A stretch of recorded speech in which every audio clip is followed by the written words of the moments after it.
con grelos. Como se fai un cociñeiro? Con práctica, cociñando. Con ganas, con moita pasión, sacrificio. E con moito esforzo, verdad? Empezan a albiscar os alumnos do grao medio de cociña do Centro de Formación Profesional Compostela, sobre todo os días que dan de comer os alumnos do Centro de Infantil e Primaria Lindeiro a un ritmo igual de frenético que no restaurante real. A presión prepáraos para o mundo laboral. Un traballo de horas na que tens que estar traballando cando os outros están disfrutando. Entonces, bueno, sempre é un hándicap eso, non? Porque a xente moitas veces tiralle para atrás un pouco eso, non? Arroz con chícharos, patacas novas. As 84 prazas que oferta o centro desde o grao básico ata o superior están completas este curso e as matriculacións van a máis cada ano. De maneira continua nos últimos anos sí que notamos un aumento da matrícula debido fundamentalmente ao boom que está recibindo a cociña nos medios de comunicación. Empecé aos 14 anos e empecé cociña porque era algo que me gustaba desde que era pequeno.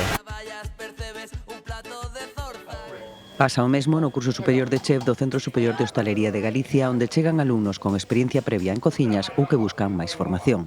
Tanto na parte de xestión de dirección e xestión hosteleira, como na parte de cociña. Os cursos están completos e o que estamos notando pois, son nos 2-3 últimos anos un boom. A familia, a maioría, dedícase á hostelería, entonces, pois, bueno, pois foi no que crecín. Quería un posgrado dun ano en el que ensinasen todo nun tempo reducido.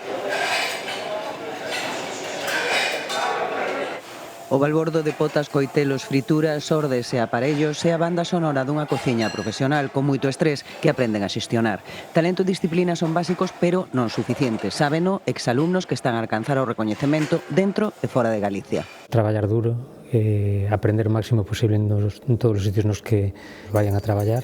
A cociña é unha profesión de moito estrés, de moitas horas, pasamos moita calor, traballamos cando os demais non traballan.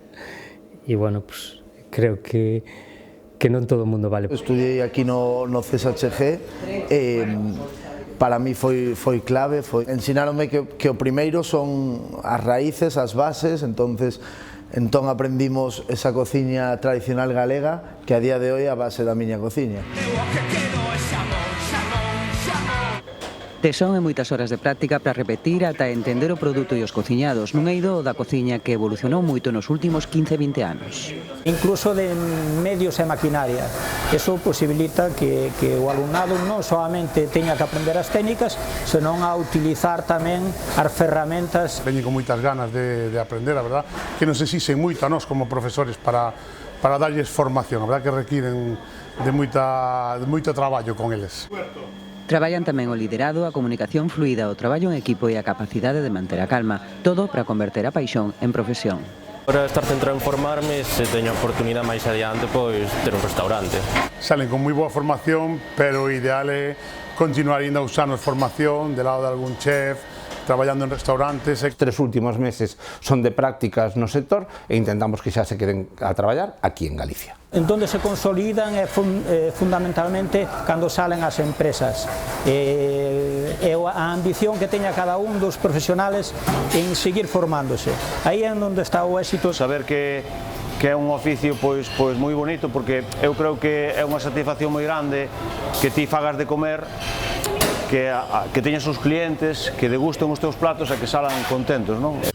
Cortes, queimaduras, éxitos e fracasos van transformando o alumno, afianzando vocacións e desbotando inseguridades. É unha carreira de fondo, quedanlles anos de formación en cociñas, especializacións e clases maxistrais que os han converter nuns profesionais a medio camiño entre a técnica e a arte.